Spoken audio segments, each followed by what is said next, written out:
விஜய் வந்து தாக்கத்தை ஏற்படுத்துறாரு, அதை பத்தி உங்க கருத்து என்னன்னு கேட்டாங்க. நான் சொன்னேன், விஜய் என்னோட கருத்து தான் நான் சொல்ல முடியும். நான் உங்களுக்கு தெரியும், நான் என்ன யதார்த்தமா நான் எதை நம்புறேனோ என்ன நினைக்கிறேனோ அதை சொல்லக்கூடியவன்.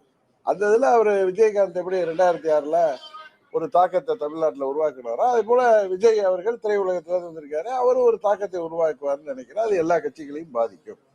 2006ல உங்களுக்கு தெரியும், டிஎம்கே 95-96 சீட் வந்தாங்க. இது வரைக்கும் ஒரு இண்டிபெண்டன்ட் மெஜாரிட்டி வர முடியாம சிங்கிள் லார்ஜஸ்ட் பார்ட்டியா வந்தாங்க.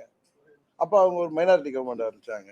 எங்க கட்சி அப்ப வந்து அம்மா வந்து அப்ப 65 சீட் வாங்குவாங்க. எங்க கட்சி கூட்டணி எல்லாம் சேர்த்துன்னு நினைக்கிறேன், எம்டிஎம்கே சேர்த்து.